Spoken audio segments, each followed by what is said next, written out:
queridos irmãos. Hoje nós temos o privilégio de estarmos encerrando o nosso estudo do livro Igreja Centrada. Chegamos ao 30º capítulo, que é a cidade e o ecossistema do Evangelho. E é uma conclusão. O livro é muito rico, sabemos que não conseguimos extrair tudo dele, mas nós podemos ter uma visão dessa proposta que o autor Timothy Keller traz, da igreja centrada, que é uma visão teológica para a igreja na realidade do nosso tempo, uma realidade da igreja urbana, mas também se aplica a outros contextos. Hoje temos a alegria de termos como nosso palestrante, nosso preletor, nosso irmão reverendo Saulo Pereira Lima, que vai estar ministrando esse estudo para nós, e vamos juntos participando desse estudo e recebendo essas orientações e essas percepções que o autor, também baseado na palavra de Deus e baseado na sua experiência ministerial, o reverendo Timothy Keller, nos traz para a nossa vida. Então nós vamos ter uma oração. Eu já passo a palavra para o reverendo Saulo. Vamos orar. Ó Deus amado, nós te louvamos por este momento, louvamos pela tua presença em nosso meio, louvamos por esse privilégio de estudarmos a tua palavra, estudarmos este material que nos é apresentado, e nós queremos te louvar porque nós podemos já ter uma noção ao longo desse tempo de estudo desse livro, e agora hoje nós poderemos ter uma visão do que o Tim Keller propõe como alvo final do seu projeto, como alvo final da igreja na cidade, buscando ter essa experiência de um envolvimento maior com as pessoas, o alcance de vidas e também a expansão do teu reino. Então nós pedimos, Pai, abençoa o teu servo, usa o teu filho e fala conosco, nós pedimos em nome de Jesus. Amém. Então, reverendo Saulo, Deus abençoe. Amém. Muito obrigado mais uma vez por estar participando desse projeto, da explanação desse texto científico, eclesiástico tão importante, tão profundo, Mas hoje eu vou querer muito a ajuda do pastor Beni. Nos outros capítulos que eu participei, eu tive cuidado de escanear, transformar em PDF, depois PowerPoint, enfim. E dessa vez eu não tive tempo mesmo, mas o conteúdo é um conteúdo complexo, mas ao mesmo tempo de fácil compreensão. Claro que tem alguns aspectos que você precisa se aprofundar mais, precisa ler de novo e tentar captar a ideia do autor. Esse último bloco do livro, ele está falando da dinâmica do movimento. No capítulo 27, o estudo do capítulo 27 foi movimentos e instituições. O 28, a igreja como organismo organizado. O 29, a plantação de igrejas como uma dinâmica do movimento. E agora, finalizando, concluindo o livro, a cidade e o ecossistema do Evangelho. Que assim Deus possa abrir o nosso entendimento, nos ajudar na compreensão desse material tão importante. Eu pude fazer uma leitura com algumas anotações, rabiscos. Nós vamos entender o significado desse ecossistema. Em algum momento ele vai comparar com o ecossistema orgânico, dos organismos, Então, dentro da visão eclesiástica, você também tem um ecossistema, que é o ecossistema do Evangelho, comparando, então, trazendo a ideia do ecossistema dentro das cidades, não seria apenas de uma cidade, porque o Evangelho quer alcançar todas as cidades. A pressuposição por trás dessa ideia é que nenhum tipo de igreja, nenhum modelo ou igreja ou tradição teológica pode sozinho alcançar toda a cidade. Na verdade, ele está dizendo de algo que nós sabemos, é a união das igrejas, a união dos ministérios, a união dos irmãos, dos pastores, dentro de uma cidade, longe da ideia, aquela ideia errada, né, de fazer o trabalho sozinho, de competitividade, inclusive, né? Eu até coloquei aqui como uma visão do reino, uma visão muitas vezes chamada de catolicidade. A palavra católica, nós sabemos muito bem, surge do grego e significa universal. A igreja é universal.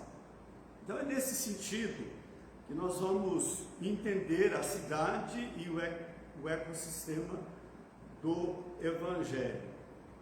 O autor, ele diz que muitos evangélicos tradicionais foram condicionados, né, e nós estamos aqui presentes, né, sofremos também esse condicionamento, muitas vezes torcemos o nariz diante da expressão Santa Igreja Católica. Então, de repente, existe um mau entendimento aí do termo católico, né? Na verdade, a Santa Igreja Católica do Credo dos Apostólicos, né? Você tem no Novo Testamento essa expressão católicos e não é usada em uma referência à igreja apenas, mas certamente exprime o ensino bíblico de que como mostra um autor chamado Edmund Clowney, ele diz que a igreja como um todo é mais do que a igreja local. Este é o pensamento, né? A igreja do Senhor Jesus, ela é católica no sentido de estar presente no mundo, né? Em todos os países, em todas as cidades. Nós vemos o crescimento da igreja em Atos. O autor, ele cita Atos, os grupos locais de cristãos, né? Quando você estuda a igreja em Atos, você observa isso, eles são sempre chamados de a igreja em uma cidade ou região. Assim, ele diz, a igreja desfrutava de paz, ele está citando um texto de Atos 9, a igreja desfrutava de paz em toda a Judéia, Galiléia e Samaria, sendo edificada e vivendo no temor do Senhor. E a igreja crescia em número pela coragem vinda do Espírito Santo. Ele cita Atos 9:31 e tem algumas outras referências que nós vamos constatar este fato, né?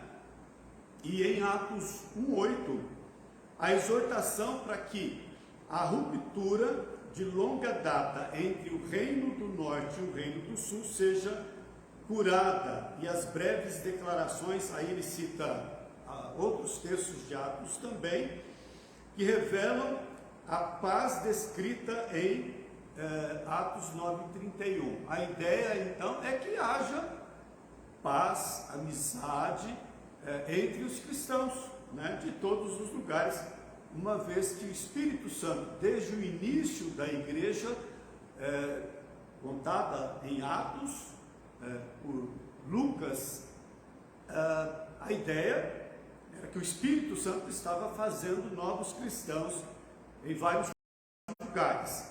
E é muito interessante observar isso, observar a unidade que existia entre eles, apesar da ausência da internet, né? Eles sabiam o que estava acontecendo, havia uma comunicação através de cartas, enfim, e aquela tradição oral, né, dos acontecimentos. As pessoas ficavam sempre muito entusiasmadas, né, com o que Deus estava fazendo nas cidades. É algo que nós desejamos nos nossos dias também. O Espírito usa o povo unificado de Deus para alcançar os confins da terra, que é uma promessa desde a descida do Espírito Santo, que o Evangelho chegaria até os confins da terra, e até mesmo em Roma. Em outras palavras, a unidade não é apenas, eu achei bastante interessante essa fala do autor, a unidade não é apenas uma tarefa do Espírito, mas o próprio veículo, a unidade é o veículo, então é como um objeto, né, por meio do qual o Espírito opera, né? A unidade que Deus requer, que Deus espera, ela já existe, né? É algo que precisa ser tocado, é algo que precisa ser experimentado pela igreja. Por essa razão, é fundamental manter a unidade do Espírito Santo. Ele cita Filipenses 4:3, é um texto que diz exatamente sobre a unidade do Espírito Santo no vínculo da paz. O que nós vivemos hoje, né, como um potencial de inimizade, o sectarismo que nega a catolicidade, resulta em uma divisão desnecessária. Com certeza é algo que entristece o Espírito de Deus. No ministério, veja bem, são palavras fortes. Ser hostil a outros cristãos, na verdade, não tem óbvio, né? Os cristãos se hostilizarem entre si, não se amarem, né? Essa não é a ordem, essa não é a vontade do Senhor Jesus no Novo Testamento. Então, essa hostilidade, né? Ou seja, ele fala no ministério, ser hostil a outros cristãos, verdadeiros membros da denominação errada, é uma ideia errada, é rejeitar aqueles a quem o próprio Cristo recebeu. Então, é óbvio que você não pode rejeitar o seu irmão. Um movimento precisa da dinâmica. Bom, ao longo do texto ele vai falar muito sobre movimento. Nós precisamos entender que, na verdade, o Evangelho é um movimento, e é um movimento do Espírito de Deus. Nós poderíamos pensar em igreja até como sendo um movimento, né, do Espírito Santo, um movimento do vento do Espírito Santo. Um movimento precisa da dinâmica de cooperação que encoraja as pessoas com temperamentos e perspectivas diferentes a se unir em torno de uma mesma visão e dos mesmos objetivos, ok? Aí ele vai citar logo no final da página 433, no capítulo 30, ele vai falar sobre racismo. O racismo que nega a catolicidade reflete uma falta de flexibilidade cultural e humildade bíblica. Bom, ele explora muito esse tema, cultura, né? A igreja está em meio a uma cultura e ela precisa se adaptar à cultura, ela precisa fazer uma leitura dessa cultura e infiltrar-se e imprimir a sua própria cultura, a cultura do bem, a cultura do perdão, a cultura do amor, né? E que gera humildade. Espera-se que as igrejas, dentro de uma cultura que cada cidade desenvolve, ela vai ser conhecida, ela deve ser conhecida, né? pelos seus hábitos, enfim, pelo seu trabalho, né? Abraçar pessoas de raças e culturas diferentes exige que todos os grupos culturais da igreja façam concessões ao servir aos outros. Ele vai falar um pouco mais sobre catolicidade. Eu separei, quando ele fala de essa palavra bastante forte, eu vou deixar para depois, ele vai repetir esta palavra, me fugiu aqui agora, mas ele vai retomar, ele toma esse tema, na verdade é como uma inimizade entre as pessoas. A catolicidade e o não sectarismo são importantes por uma razão a mais. Ao contrário do período da cristandade que promovia a noção de diferenças cristãs entre diferentes grupos cristãos, hoje é muito mais esclarecedor e benéfico as igrejas se definirem em contraste com os valores da cultura não cristã. De certa forma, isso já foi mencionado aqui hoje e em quase todos os capítulos do livro estudado, né? A Igreja Centrada. João 17, 23, ele está valorizando aquela oração célebre de Jesus, a oração em que Jesus está promovendo a união da igreja, a unidade da igreja, né? Que eles sejam, na oração de Jesus, Jesus está dizendo que eles sejam levados à plena unidade, a fim de que o mundo reconheça que me enviaste. É claro que a base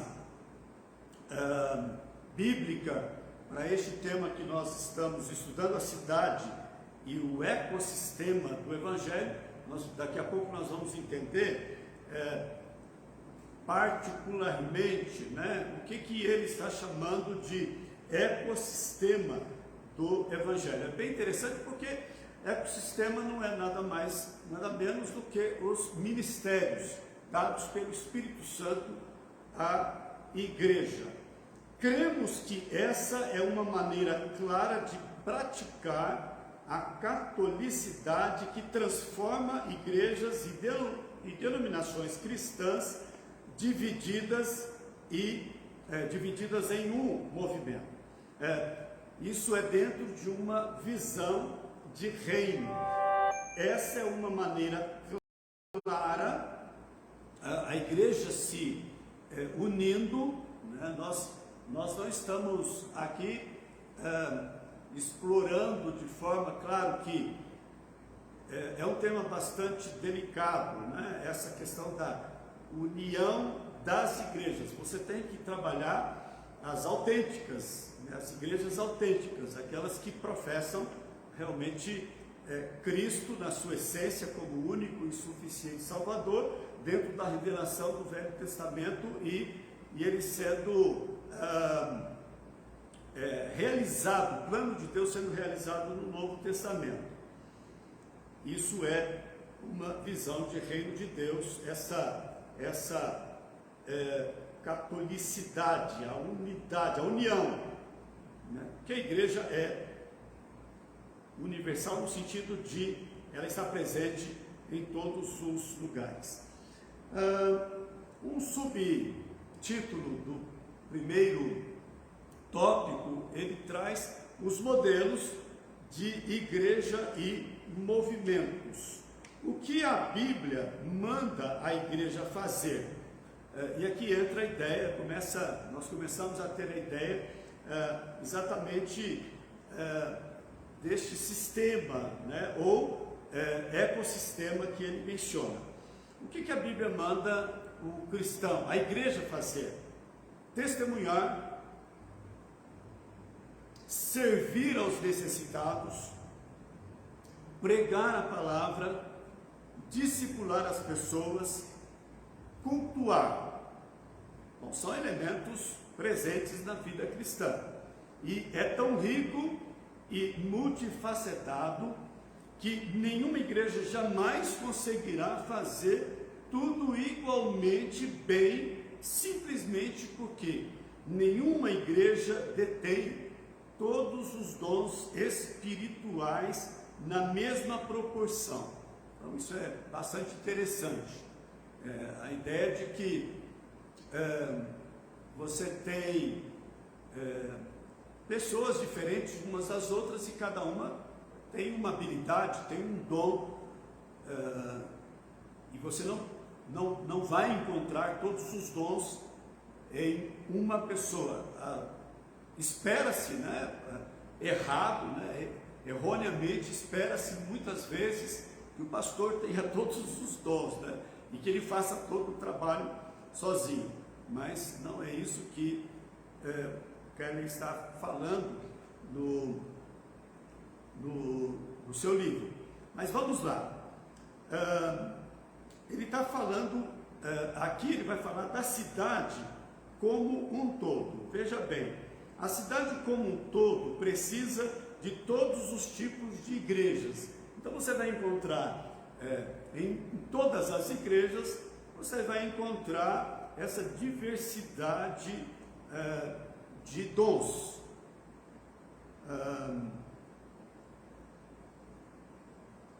Mais abaixo ele cita, eu creio que a leitura dessa citação vai esclarecer melhor o que nós estamos estudando.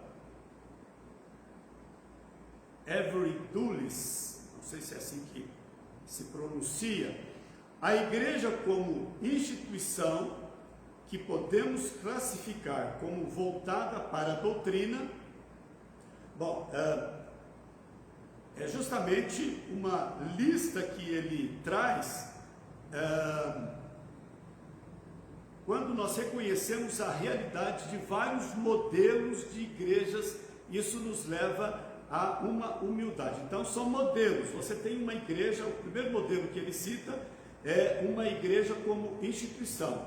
É aquela igreja classificada que se volta para a doutrina, é uma igreja que ensina a doutrina. O segundo modelo, ele fala da igreja como comunhão mística. É uma igreja que enfatiza mais esta área, voltada para a adoração. Você tem a igreja como sacramento, uma igreja que explora, que de repente se vê, se classifica, de repente tem esse potencial mais aguçado. A igreja como arauto, que é a igreja voltada para o evangelismo. Ele fala da igreja como serva, que é aquela voltada para a justiça, e ele cita uma edição mais recente do livro do autor, que cita esses modelos de igrejas, que apresenta um modelo chamado, parece um novo modelo que ele trabalhou, a igreja como comunidade de discípulos. Na verdade, não pode ser apenas um modismo isso, Porque a igreja sempre foi uma comunidade de discípulos, de aprendizes de Jesus. Mas vamos lá.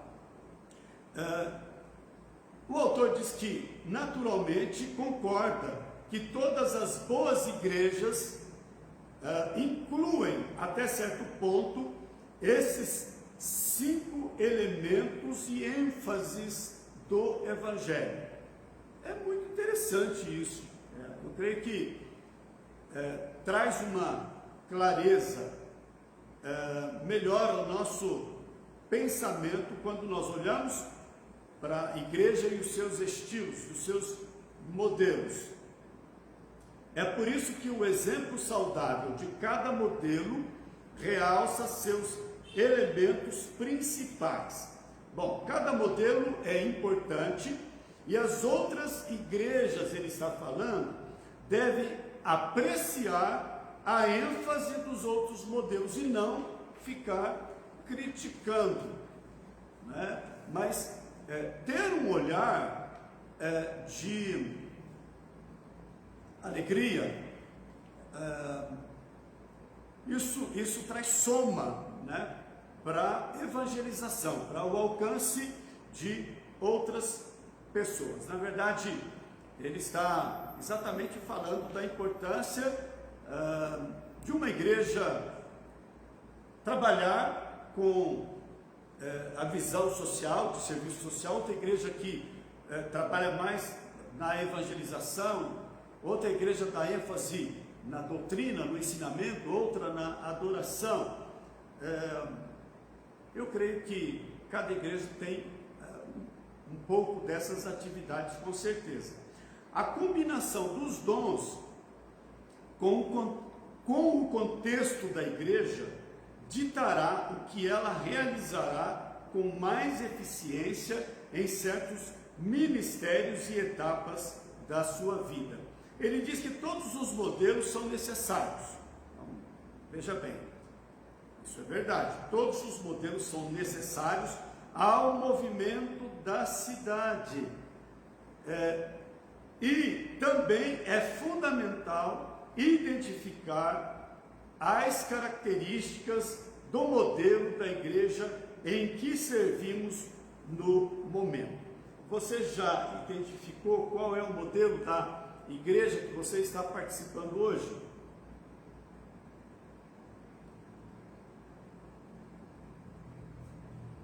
Identificar-se com o trabalho que a igreja realiza é importante, principalmente para você produzir juntamente com os outros irmãos. Mas é algo, ele está dizendo, isso aqui procede.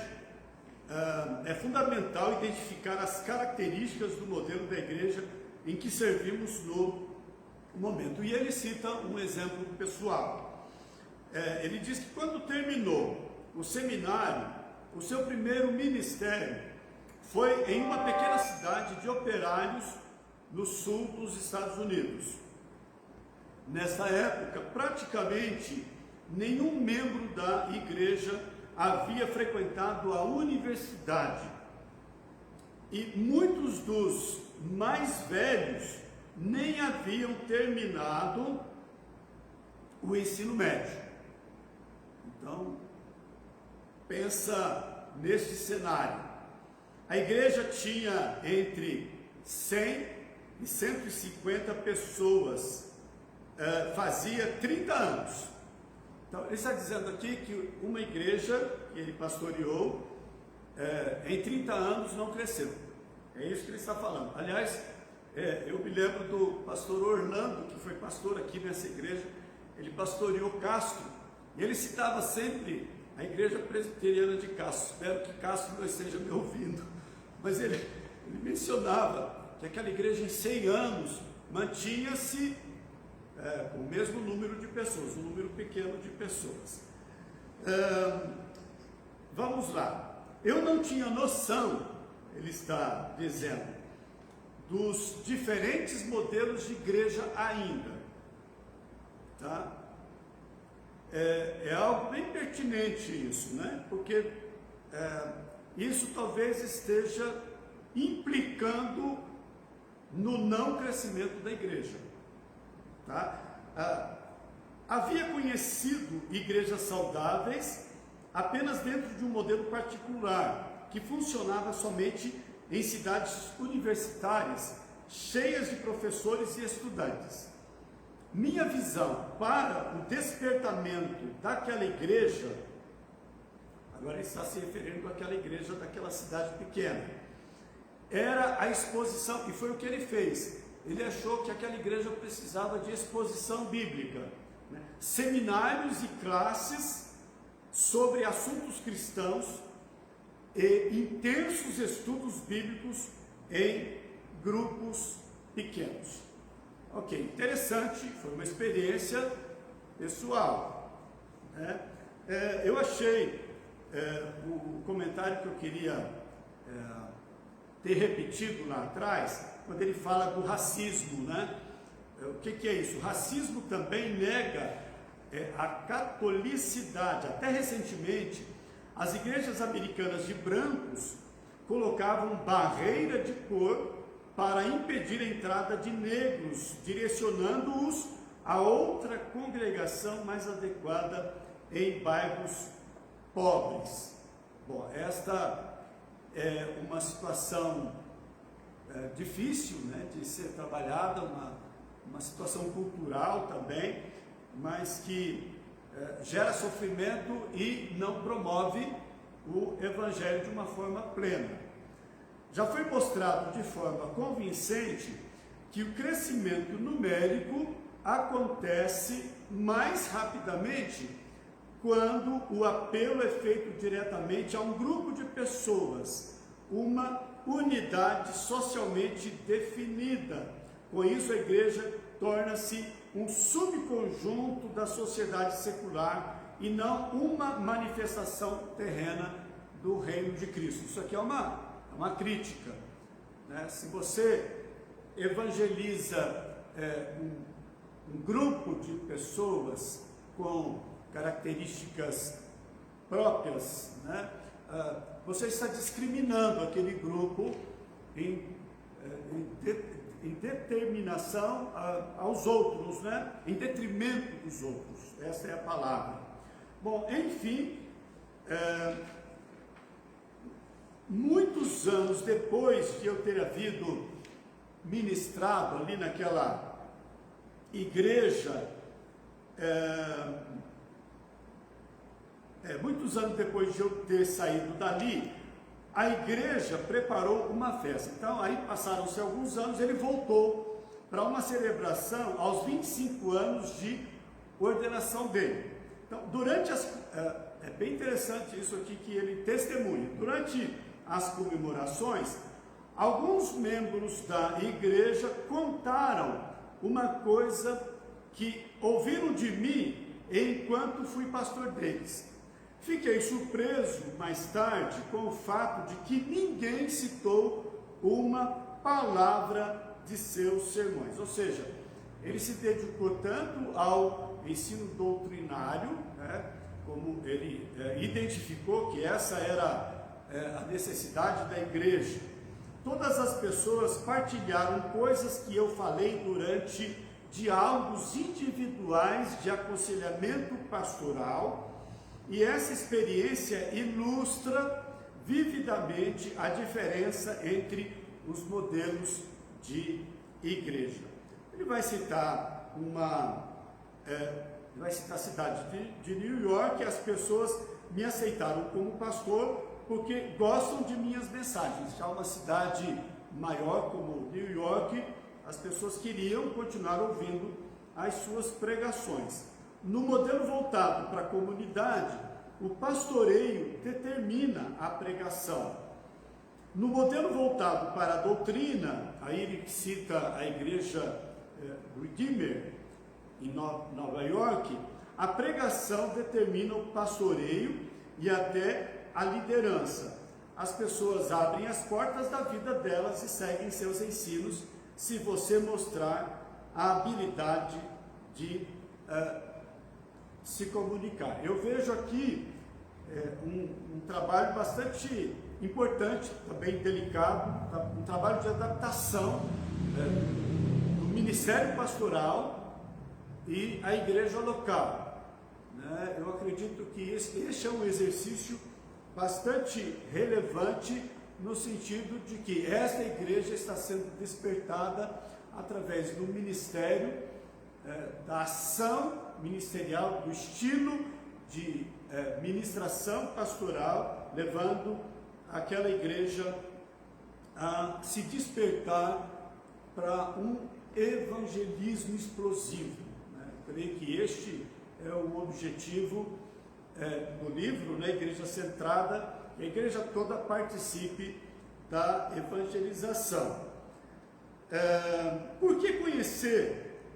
Ele faz essa pergunta: por que conhecer os modelos de igreja é essencial para capacitar as igrejas da cidade a trabalhar juntas em unidade? Bom, Será que você está entendendo, né, essa pergunta? Por que é importante conhecer os modelos da igreja, no sentido de que a cidade vai ser, todos vão trabalhar juntos na cidade. Ele responde que sem esse entendimento não haverá catolicidade em nossa cidade. Então, a importância de se conhecer os modelos das igrejas em uma cidade. Nós temos várias igrejas locais numa cidade, e cada igreja desenvolve o seu modo de ser, modus operandi, né? Como ela enxerga o público a que ela assiste, né? O seu derredor, e acredito que ela vai estar orando, que ela vai estar, na prática é isso que acontece. A não ser que aceitemos o fato de que não existe um único modelo bíblico de igreja, nunca veremos a necessidade de comunhão e de ligações sólidas com outras denominações e redes de trabalho. Ele vai continuar tecendo algumas ideias aí, mas adiantando, a cidade não será conquistada para Jesus a menos que muitas denominações se tornem mini movimentos dinâmicos. E aqui já começa a surgir a ideia de ecossistema da cidade. A cidade não será conquistada para Jesus a menos que muitas denominações se tornem mini movimentos dinâmicos. E aí ele vai falar num subtítulo: Movimentos do Evangelho nas cidades e ecossistemas do Evangelho. Ele traz um resumo aqui nessa introdução do que já foi dito, dos pré-requisitos para que as igrejas e os pastores contribuam com os movimentos urbanos do Evangelho, incluindo o entendimento e a utilização de vários modelos de igrejas e um espírito de catolicidade que seja ao mesmo tempo doutrinariamente sólido e sensível. Mas o que é exatamente este movimento urbano do Evangelho? Ele diz que é natural que os participantes do ministério acreditem que Deus está fazendo a diferença naquele lugar. Vamos parar aqui e perguntar-nos, aqui em nossa cidade, nós poderíamos responder, né, com que resposta a esta, uma afirmação, nós transformamos em uma pergunta.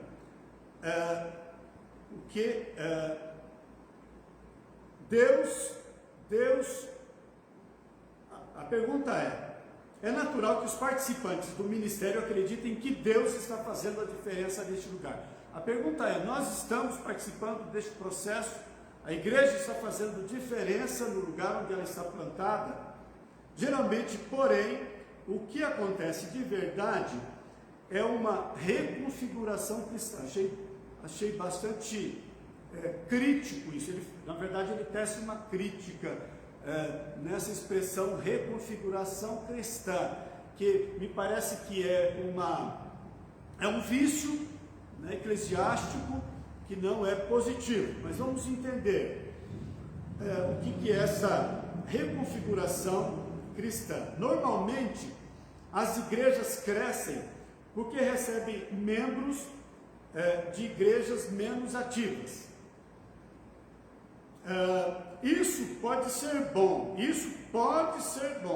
se os membros dessas igrejas, esses novos membros recebidos em desenvolvimento, estiverem sendo bem discipulados e seus dons forem usados de maneira eficiente. Mas aqui ele ainda não teceu a crítica. Mesmo assim, se essa é a dinâmica principal, então o corpo de Cristo como um todo na cidade não está crescendo. Então veja bem, ele está falando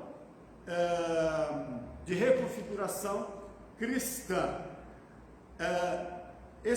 A igreja está simplesmente se reconfigurando, ou seja, eu acho que dá para entender, porque se reconfigurando no sentido de que há uma migração, né?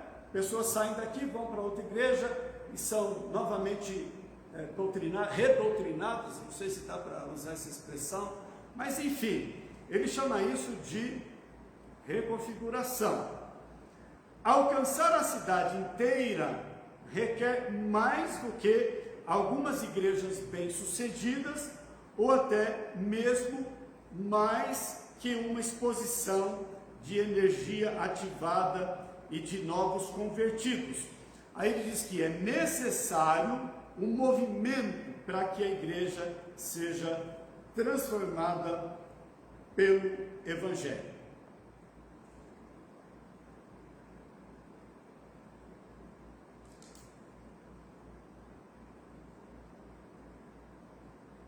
Chamamos isso de movimento porque é constituído de um poder que se estende através de múltiplas denominações e redes de trabalho. As denominações são parte de uma rede, né? Na verdade, deste ecossistema eclesiástico, ecossistema do Evangelho. Não é uma ideia errônea, essa ideia de outras denominações. Ele fala de rede de trabalho. Ele não se limita a uma única igreja ou grupo de líderes ou um centro de comando em particular, e seu avanço não depende de uma organização única. Mas embaixo ele diz, também podemos chamar isso de ecossistema do Evangelho. Na verdade, o capítulo é sobre isso. Assim como o ecossistema biológico é formado por organismos, sistemas e forças naturais internas,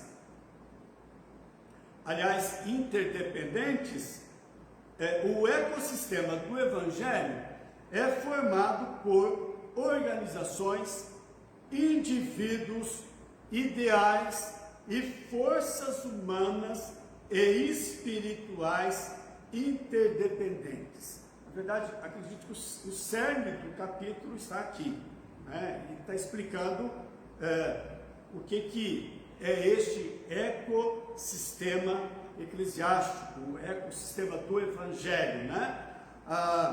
Ele é formado por organizações, igrejas, né? Indivíduos, ideias e forças humanas e espirituais interdependentes. Eu acho que as igrejas deveriam se unir mais. Aliás, essa não é só uma opinião minha, né? Essa é uma coisa óbvia, né, pastor Benito? Mas sempre pensando em concluir o Evangelho, né? Em compartilhar o Evangelho. Quando todos os elementos de um ecossistema estão no lugar e em equilíbrio, olha que coisa fantástica. Isso é da ciência, da lei da natureza, que se aplica também na lei do Evangelho. Quando todos os elementos, né, que fazem parte desse ecossistema estiverem no lugar e em equilíbrio, o sistema inteiro produz saúde e crescimento como um todo e para os próprios elementos. Aí ele faz uma pergunta: nós somos capazes de produzir um movimento do Evangelho na cidade? Ele diz que não, mas é uma ideia bem interessante, eu acho que eu posso resumir aqui. Ele está trazendo a ideia de 1 Coríntios 3, 3 de 6 a 8, eu não deixei separado, mas a gente pode procurar aqui rapidamente. 1 Coríntios, já achei 1 Coríntios 3, de 6 a 8. O texto de Paulo diz o seguinte: eu plantei, essa é uma palavra conhecida de toda a igreja. Eu plantei, Apolo regou, mas o crescimento veio de Deus. De modo que nem o que planta é alguma coisa, nem o que rega, mas Deus dá o que dá o crescimento. Ora, o que planta e o que rega são um, e cada um receberá o seu galardão, segundo o seu próprio trabalho. Mas aqui, o autor está trazendo duas ideias importantes. Há um papel importante, a igreja tem o seu papel, né? Não somos capazes de produzir um movimento do evangelho, mas, por um lado, a igreja prega, a igreja ora, né? Está semeando, testemunhando, e por um outro lado, Deus é quem vai dar o crescimento. O primeiro conjunto de fatores, a plantação, é nossa contribuição humana para o movimento. Isso engloba um conjunto de ministérios e de redes de trabalho autossustentáveis que crescem naturalmente, né? E ele vai estudar isso no texto, né? Então, isso é o movimento do Evangelho. Essa parte do livro me fez lembrar outro livro que fala sobre o crescimento natural da igreja, né? que é um ministério também, um estilo de trabalho eclesiástico levando a igreja ao crescimento. No entanto, o segundo conjunto de fatores de um movimento, ele fala das condições que pertencem totalmente a Deus. Ele consegue abrir os corações, então aí entra a parte de Deus. Ele que vai abrir os corações individualmente, ou seja, o solo, a palavra, né? A semente, que é a palavra que vai penetrar esse terreno, que vai cair nesse terreno de maneira soberana que ele desejar. Então é um processo, é um movimento sobrenatural, que aí é a parte de Deus. Deus também pode abrir uma cultura para o Evangelho como um todo. Aí ele chama de cultura ou clima. Como ele faz isso? Às vezes Deus provoca uma crise de fé na cultura dominante. Ele vai citar dois grandes movimentos cristãos na história, né, da igreja. Ele vai falar da igreja primitiva do segundo e terceiro séculos, e também ele vai falar de algo sobre a China nos séculos 20 e 21, que foram estimulados por crises de confiança dentro da sociedade. Falando lá dos primórdios, do começo da igreja, a crença nos deuses de Roma e a crença agora, nos séculos 20 e 21, no marxismo ortodoxo da China, ou na China. Começaram a desmoronar as cosmovisões plausíveis. A população em geral ficou bastante desafeiçoada em relação às crenças mais antigas. Mas são meios pelos quais Deus pode muitas vezes usar, são crises naturais que acontecem justamente para se cumprir o plano missionário de Deus. Ele diz que algumas catástrofes também levam as pessoas de uma cultura buscar recursos espirituais, como por exemplo o domínio do Japão sobre a Coreia depois de 1905. Ele chama isso de catástrofes entre o Japão e a Coreia, que trouxe grande número de conversões ao cristianismo. Essa parte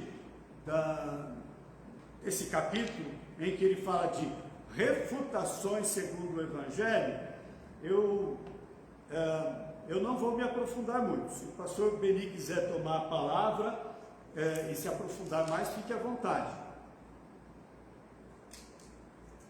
Inclusive, essa parte, se você estiver acompanhando o estudo, lá nas perguntas finais, ele vai tecer a segunda pergunta, ele vai falar sobre exatamente isso. O texto sobre refutações segundo o Evangelho oferece algumas diretrizes para argumentarmos com quem pensa diferente de nós. Qual dessas diretrizes é mais útil a você? Qual é o seu maior problema durante uma argumentação com uma outra pessoa? Aqui ele está preparando a igreja como um todo, porque quando você vai falar de evangelho, você vai falar de ideias, e as pessoas trazem ideias totalmente contrárias, né? Nós corremos contra a cultura mundana, né? A cultura cristã é uma cultura das boas novas, das bem-aventuranças, né? De um novo estilo de vida. Mas todos os movimentos cristãos, ele está dizendo, devem se caracterizar pelo desejo de unidade em torno de verdades centrais comuns e pela aceitação das diferenças em assuntos secundários. Na verdade, isso gera divisão nas igrejas. Com certeza, existem denominações e denominações a partir das diferentes ideias, né, que cada um traz. Temos de mostrar respeito pelos outros e ter como objetivo persuadi-los e não castigá-los. Mas como fazer isso? Aí ele está sugerindo os seguintes princípios para refutações, né? Aí ele diz: desacordo sobre doutrina, temperamentos em tom e estratégia pelo próprio Evangelho. Depois de anos lendo autores cristãos respeitados, condensei algumas regras de engajamento para evitar refutações ou tratar delas de maneira espiritualmente convertidas. Aliás, espiritualmente construtiva. Eu só vou ler os títulos, tá? Das ideias que ele dá de refutações segundo o Evangelho.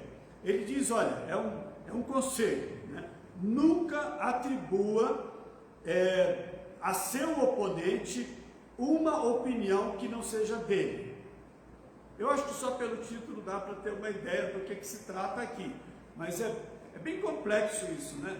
Isso muitas vezes gera animosidade entre as pessoas, né? Isso pode trazer até divisão, briga. O segundo conselho: analise o ponto de vista completo do oponente e não somente uma parte. Claro, você tem que se preparar bem, né? Se você vai discutir, né? Discutir aqui no sentido de esclarecer um ponto específico, né? Da doutrina do próprio Evangelho. Um terceiro conselho: articule o posicionamento do oponente em sua forma mais sólida e não de uma forma distorcida e exagerada.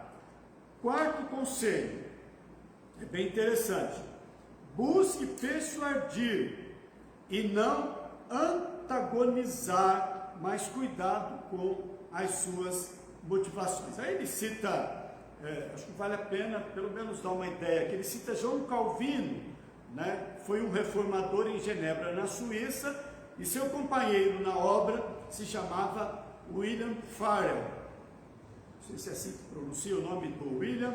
Homem que falava demais e perdia facilmente a cabeça. Eu achei interessante esse comentário aqui, né? Era alguém difícil de debater, de você conversar. Mas ele está então dando essa ideia, esse conselho, quando você tiver que refutar alguma ideia, tentando comprovar a veracidade do Evangelho. Calvino disse a respeito de Farel: ele não tem paciência com quem discorda de suas vontades. A gente encontra isso pela estrada fora. O quinto conselho: volte-se para o Evangelho e atenha-se a criticar a teologia, porque atenha-se a criticar a teologia, porque somente Deus enxerga o coração. Muita crítica hoje é marcada por escárnio, zombaria, sarcasmo, e não por exegese e reflexão cuidadosas. Por conta disso, a gente ouve muitas asneiras acerca do Evangelho. A pessoa que não aceita o Evangelho, ela cria, de repente, são crenças, né, que são desenvolvidas. Uma, por exemplo, né, eu já ouvi muito isso, né, que papel aceita tudo. Né? É um argumento que muitos que se dizem ateus, que não creem no Evangelho, na Bíblia, na Palavra de Deus, eles fazem esse tipo de argumentação.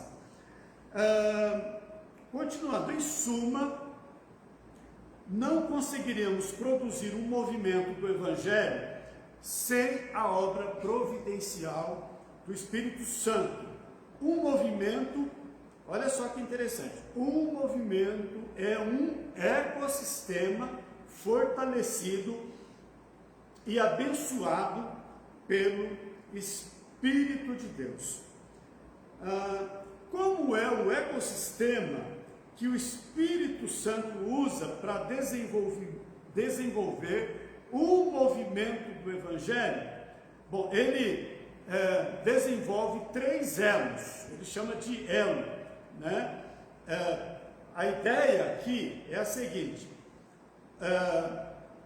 como é o ecossistema que o Espírito usa, então é algo que já está sistematizado, que já está criado, que pode ser detectado, né, dentro da dinâmica do Evangelho sendo pregado nas cidades, o Evangelho sendo pregado no mundo todo. E como é este ecossistema que o Espírito Santo usa para desenvolver um movimento urbano do Evangelho? Então ele imaginou 3 elos concêntricos. O primeiro elo, ele fala da visão teológica contextualizada. De modo geral, elas partilham, ele está dizendo aqui, na cidade, né, as pessoas estão discipulando, pregando. Nem todas as igrejas que catalisam movimentos do Evangelho nas cidades têm o mesmo estilo de culto, pertencem à mesma denominação ou alcançam a mesma área demográfica. De modo geral, elas partilham do mesmo DNA básico, estão centradas no Evangelho, isso é básico, né? Atentas à cultura, equilibradas, são missionais, evangelísticas, crescem e se reproduzem. De maneira geral, isso é o que ficou claro durante, né, todo o texto do livro Igreja Centrada, como sendo um conjunto de posições e ênfases estratégicas e contextuais enraizadas na Bíblia, que ajudam a sã doutrina a influenciar aqueles que vivem nesse momento cultural em particular. O segundo elo é a plantação de igrejas e movimentos de revitalização. O primeiro, então, visão teológica contextualizada. Eu creio que o caminho é esse, né? Contextualizar, discutir, aprender um com o outro e não ficar, né, em guerra, se degradando o tempo todo, enquanto as pessoas estão precisando de ajuda, estão precisando do Evangelho. Então, a plantação de igrejas e movimentos de revitalização é um segundo elo dentro dessa ideia que ele está explicando, este movimento do ecossistema, né, do Espírito Santo. Bom, este movimento está acontecendo naturalmente e numa análise grossa, né, rápida, você vê muitas placas de igrejas. Eu estava numa cidade pequena aqui, próxima de Maringá, não faz muito tempo. Eu fiquei assustado, porque em cada quadra, aquela cidade deve ter em cada quadra 4 igrejas. É incrível, sabe, o número de igrejas que aquela pequena, uma cidade ali do lado de Maringá, Sarandi. Eu fiquei assim, realmente, eu fiquei assustado com isso, E a pergunta é até que ponto, né, as igrejas estão cumprindo a grande comissão. Mas ele está falando de plantação de igrejas e movimentos de revitalização, todas usando instrumentos de ministério eficientes dentro das diferentes denominações e tradições. Na verdade, ele está dizendo de implantação de novas igrejas. Não é uma igreja que surge do nada, né? Não posso falar muito aqui, não é uma crítica, mas é uma visão, né? Me parece que o melhor é quando a igreja se multiplica, né? Você abre novas células, novos campos, pontos de pregação. Mas não aquela ideia de que uma pessoa resolve abrir uma igreja e pronto, ela consegue um CNPJ e começa uma nova denominação. Me parece que isso está fora desse sistema de plantação, desse ecossistema que ele chama um movimento, né, do Espírito Santo. Ele está dizendo de um movimento, um ecossistema fortalecido e abençoado pelo Espírito de Deus. Em primeiro lugar, temos de revitalizar com o Evangelho as igrejas que já estão aqui. Na verdade, a segunda parte inteira, eu acho que ele está citando aqui um capítulo, Renovação pelo Evangelho, é dedicada como realizar uma tarefa. Vimos no capítulo anterior o estabelecimento de novas igrejas. Esse tema já foi trabalhado aqui, o surgimento, a plantação de novas igrejas numa cidade que é a chave para a revitalização de igrejas mais antigas. Isso é legal, principalmente quando uma igreja mais antiga está dando novos filhos, né? Está produzindo novas igrejas, novos trabalhos. Novas igrejas introduzem novas ideias e conquistam pessoas que não têm igreja ou não são convertidas para Cristo. Bom, ele encerra essa parte da revitalização como movimento. As igrejas novas abrem um caminho mais importante para o discipulado e para a multiplicação de igrejas e também servem de máquina financeira local para as iniciativas de ministério. Eu creio que eu pulei, mas no início, Jim Carrey, ele fala de... ele sofreu críticas, porque a igreja dele estava investindo financeiramente em outras igrejas. E outras denominações. Eu quase não acreditei no que eu estava lendo. Que visão fantástica essa, né? Que visão tão salutar. O terceiro elo, ele está falando de ministérios especializados. Só que neste elo, ele subdivide em vários pontos. Existem pelo menos 7 tipos de elementos neste terceiro elo.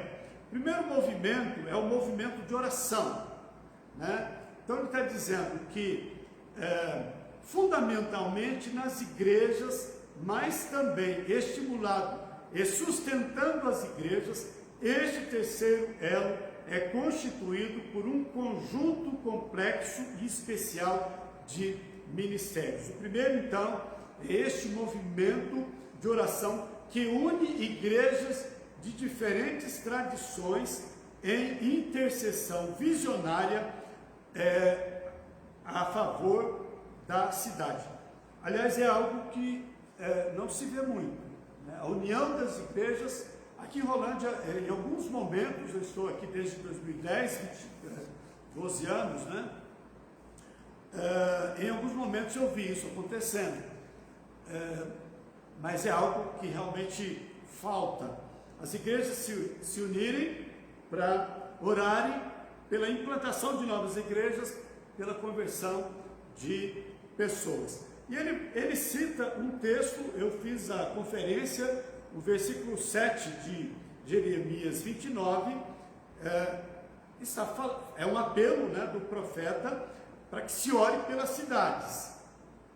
Então, as igrejas devem se unir em oração, intercedendo pela cidade.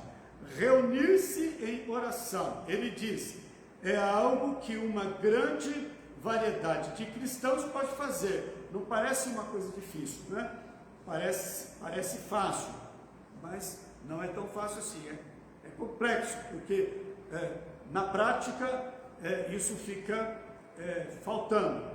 Não precisamos de muita negociação, nem de treinamento teológico para orar. Eu achei muito interessante essa fala dele. E ele termina essa ideia dizendo que a oração reúne as pessoas. Muito legal, né? Reunir-se em oração é algo que uma grande variedade de cristãos pode fazer. Já passou. Vamos para o segundo exemplo, né? Ele chama de elemento. O elemento dentro do terceiro elo, ministérios especializados. Ele chama de ministérios evangelísticos especializados que alcançam grupos específicos, empresários, mães, outras etnias e afins. Aqui eu me lembrei da Cruzada Estudantil Profissional para Cristo, que agora ela é mais conhecida como CRU. CRU é a Cruzada Estudantil. Nós recebemos aqui, há uns 2 anos atrás, né, um menino que trabalha em Maringá. Eu trabalhei na Cruzada Estudantil também. Me lembrei da ABU, inclusive tem uma editora de livros muito interessantes, né, que é Aliança Bíblica Universitária. Existe um movimento no Brasil chamado Encontrão, que é da luterana, e também é um movimento cristão entre jovens estudantes. É um trabalho muito interessante, muito bonito. Então, muitos dos frutos, aliás, olha só, olha que revelação que ele traz aqui. muitos dos futuros membros e líderes de igrejas urbanos ou igrejas urbanas são encontrados em faculdades e universidades das metrópoles. Bom, ele vai falar, claro, o próprio subtítulo já explora isso, né? Grupos, evangelização entre grupos específicos, né? Hoje aqui em Rolândia nós temos os nigerianos, né? E outros também, haitianos, né? É um campo de atuação evangelística, né? Ele continua.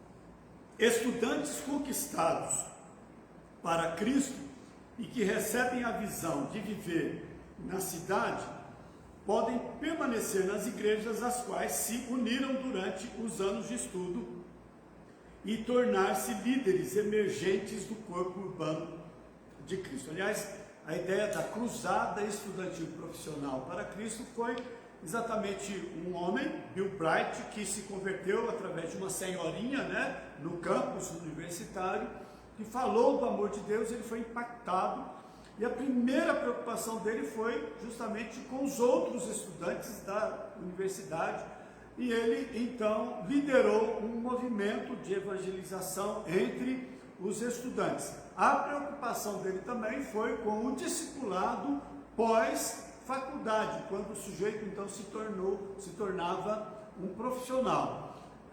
Ele precisaria então da manutenção do evangelho, por isso estudantil e profissional. Foi um movimento, existe até hoje, que se preocupa em evangelizar, discipular e dar continuidade a este trabalho de discipulado quando o sujeito se torna um profissional em qualquer área. Isso é muito legal, é bonito de se ver e dá resultado. Realmente muitas pessoas hoje estão nas igrejas por conta de movimentos como este, eu tenho certeza disso. Pessoas que se converteram enquanto estavam estudando. Bom, o terceiro modelo que ele está, na verdade não é modelo que ele chama, me ajuda aqui, Beni? Ministério. O ministério é o terceiro elo. Onde é que está o terceiro elo? Desculpa, mas é bom porque eu dou uma respirada. São os ministérios especializados, né, com a terceira área na área de justiça. Então vamos lá. Isso, uma variedade de ministérios de justiça e de misericórdia, tratando a cada problema social e do bairro que for possível. Ok. O quarto ministério, iniciativas que integrem fé e trabalho e relacionamentos que unam os cristãos na cidade toda com outras pessoas da mesma profissão.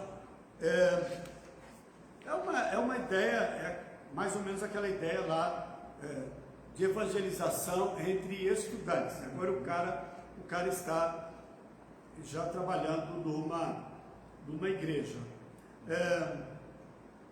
O quinto ministério, instituições que dão apoio à vida familiar na cidade, especialmente escolas e serviços de aconselhamento. Quando eu estava lendo isso, eu me lembrei, me parece que uma máxima e uma prática da igreja presbiteriana no seu início aqui no Brasil, igreja presbiteriana, cada igreja uma escola e um hospital, né?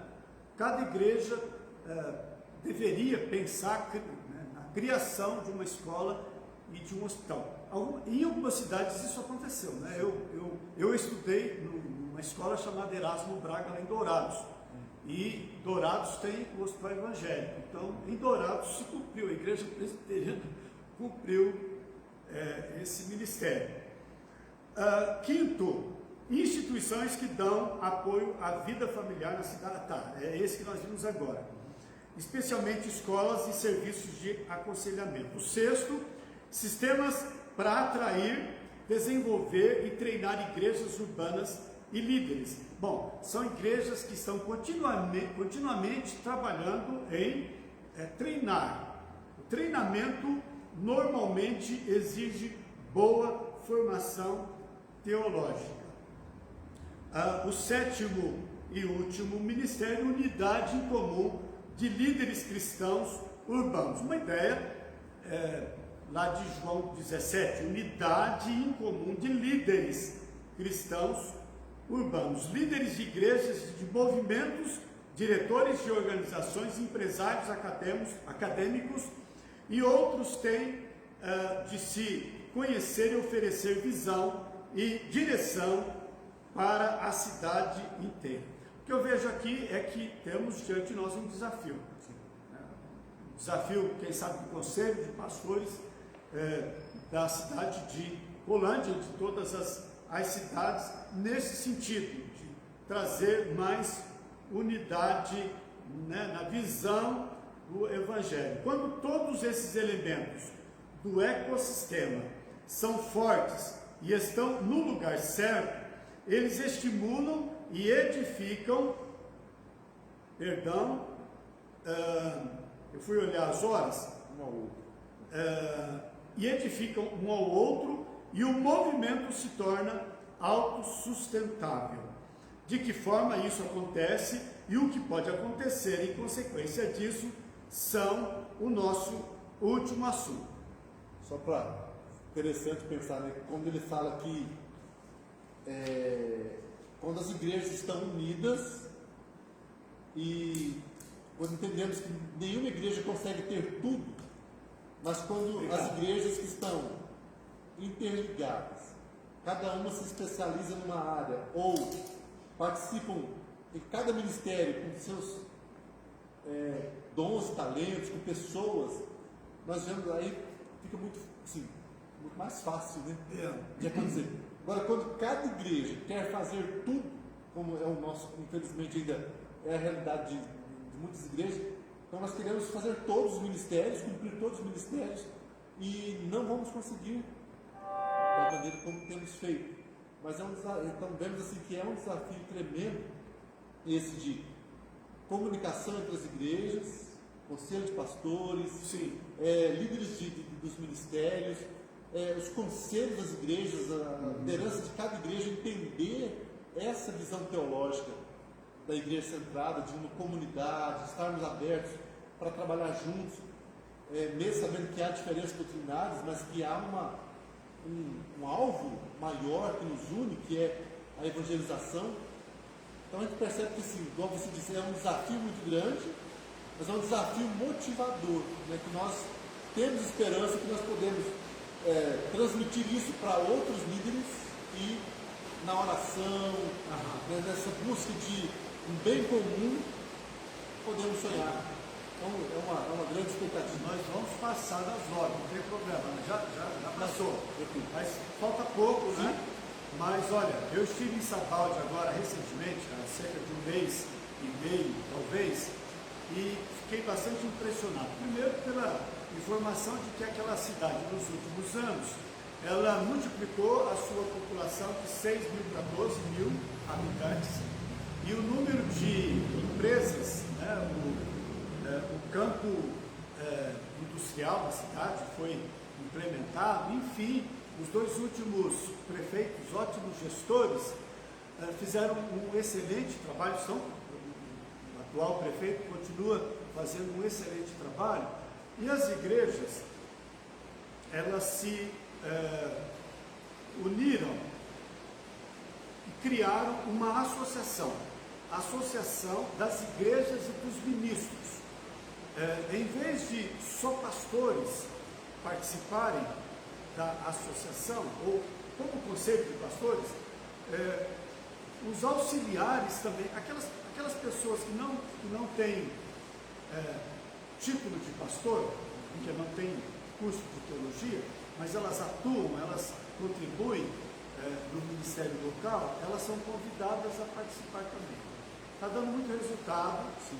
E isso me parece que uniu as igrejas lá. Eles ganharam o terreno da prefeitura, isso já é fato, e eles estão para construir um prédio da associação. Legal. Eles estão fazendo lá um trabalho muito. Inclusive tem uma igreja presbiteriana lá, Sim, né? sim. Eu estive com. Pastor Jorge. Conhecia ele já de outras épocas, mas não me lembrava muito dele mais. Pontos, o capítulo termina, ele já mencionou este assunto, né? Como isso acontece, ele estava falando dos elementos do ecossistema, são fortes, e quando eles estão no lugar certo, eles estimulam e edificam um ao outro, e o movimento se torna autossustentável. E este assunto ele vai lidar com os pontos de ruptura que geram mudança. Bom, eu sublinhei apenas aqui, ponto de ruptura é um termo sociológico, momento de massa crítica, limiar, ponto de ebulição. Por exemplo, os bairros geralmente permanecem iguais se novos tipos de residentes, mais ricos, mais pobres ou de culturas diferentes, formam menos de 5% da população.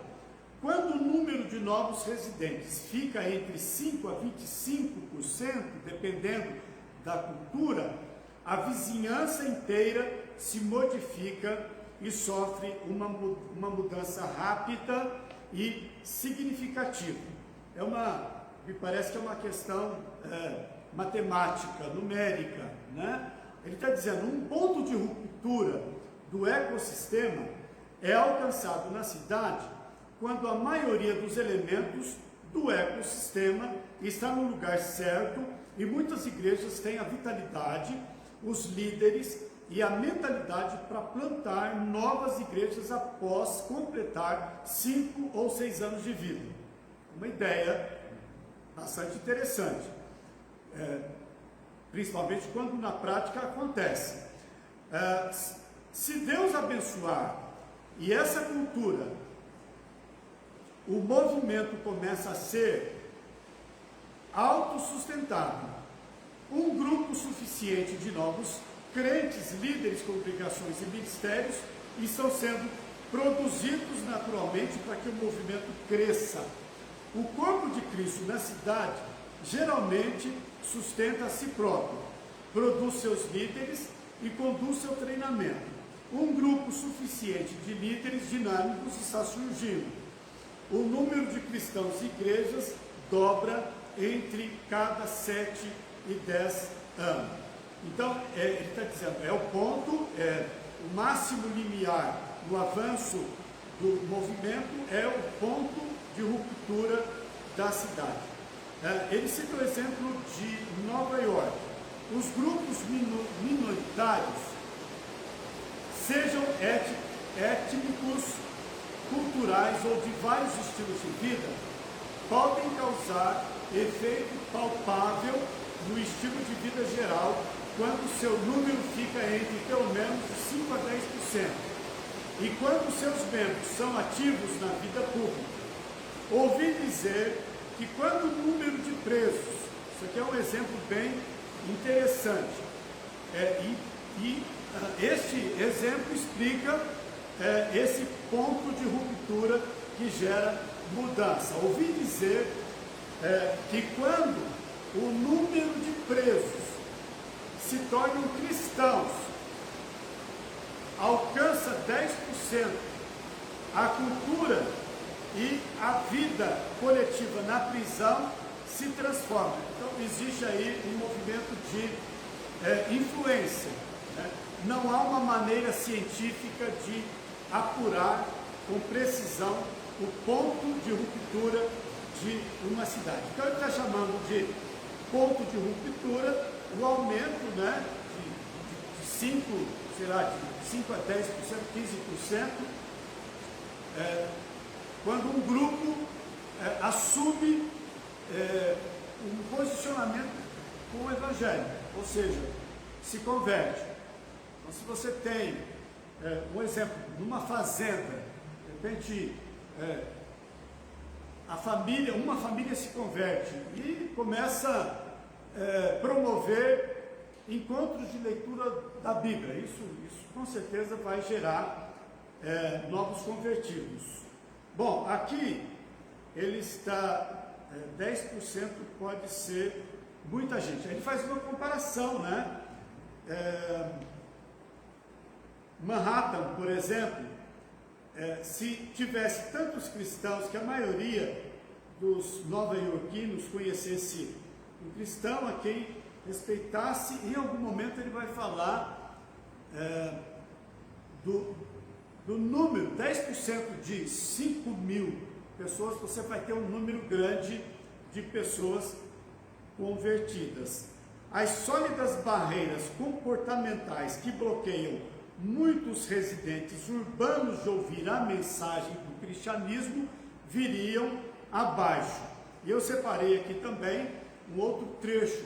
Vimos que o crescimento significativo do cristianismo transformou o mundo romano nos 3 primeiros séculos da era cristã, e como transformou o norte europeu incrédulo de 500 a 1500 depois de Cristo.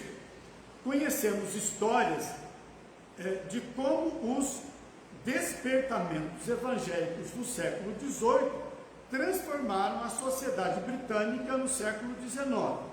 Todavia, não sabemos como uma das metrópoles mundialmente mais importantes na formação da cultura global seria ao ter 10% ou mais de evangélicos em seu meio, com cristãos exercendo papéis importantes nas artes, na ciência, no mundo intelectual e nos negócios, e ao mesmo tempo usando seu poder, riqueza e influência para o bem dos que vivem à margem da sociedade. Está terminando. Cada cidade do mundo necessita de Jesus Cristo. Entretanto, nossas cidades não precisam simplesmente de mais algumas igrejas e ministérios aqui e ali. Elas precisam de movimentos do Evangelho que resultem em pontos de ruptura e que abranjam toda a cidade. Assim, pastores urbanos dedicam a vida com entusiasmo e paixão para alcançar esses objetivos, mesmo que não vejam esses objetivos, mesmo que não vejam o resultado em seu tempo de vida aqui na Terra, enquanto esperamos com expectativa confiante e paciência fiel, continuamos perseguindo o sonho de ver novas cidades amadas e alcançadas para a glória de Cristo. Olha, eu me sinto privilegiado, né, por estar trazendo aqui as ideias do último capítulo de Igreja Centrada, né, Timothy Keller, que assim não fique só na teoria, né, no conhecimento. Não sei quantas pessoas conseguiram, né, alcançar o máximo, né? Eu mesmo, por causa das minhas atividades, eu perdi alguns capítulos, mas está tudo gravado, né? Está tudo lá aí no Facebook. Pastor Bendi, vamos lá. Apenas dizer que realmente é uma bênção terminar esse livro, é uma bênção nós podermos ver as ideias desse autor. Não é só dele, ele também traz de muitos autores, né, uma pesquisa muito aprofundada, e uma bênção saber que ele tem tentado aplicar isso ao longo de 40 anos de ministério já, E a igreja dele, a igreja Redeemer, é uma igreja que gerou um impacto nas igrejas do mundo.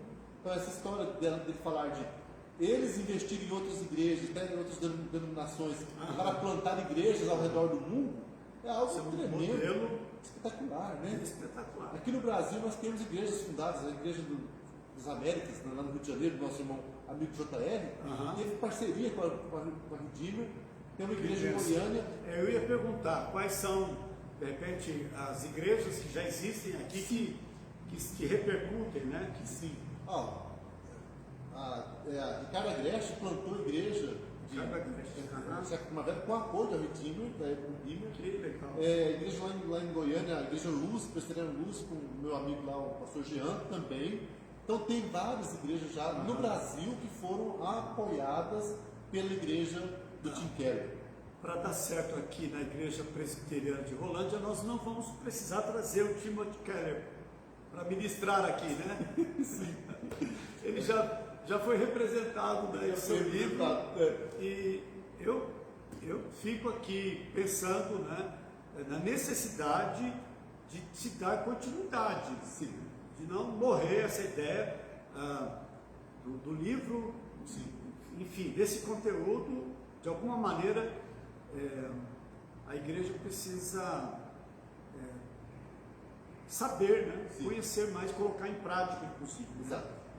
Nosso propósito já temos feito isso, trouxemos algumas coisas já do livro para o planejamento da igreja deste ano, do próximo ano, e a ideia é de nós estarmos compartilhando esses assuntos com a liderança ir comprando a ideia, irmos adaptando os princípios, trazendo para a nossa igreja, de modo que nós possamos ver a longo prazo essas verdades ou esses ensinos sendo aplicados aqui. Talvez não todos, mas uma parte que seja mais aplicada ao nosso tempo. Estou sonhando alto aqui, mas seria tão legal se as igrejas, o conselho de pastores de Rolândia tivessem um seminário, né? Sim.